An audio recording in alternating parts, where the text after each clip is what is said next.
nurse team cake tayo for today's video. Oh ha, diba? Ang ganda ng ating cake ngayon. Maganda talaga ang cake pag ang topper ay mga edible. Katulad nito, diba? So, come on. Let's get ready to rumble.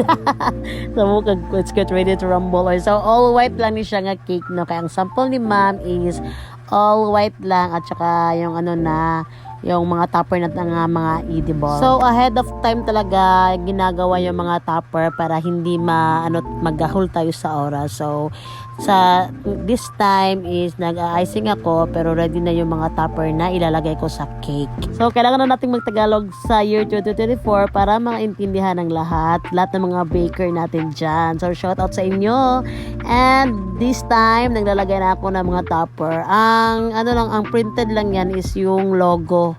Parang logo ng pharmacy ba yan?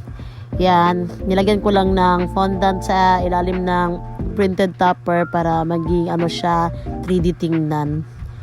Para turno sa ating mga 3D topper. O ayan. Ganito lang kabilis kasi ready na ang ating mga topper. So shout out kay ma'am na nag-order ani. So thank you so much ma'am for trusting Kimis. And that's it for today's video. Don't forget to follow, like, and share. Bye!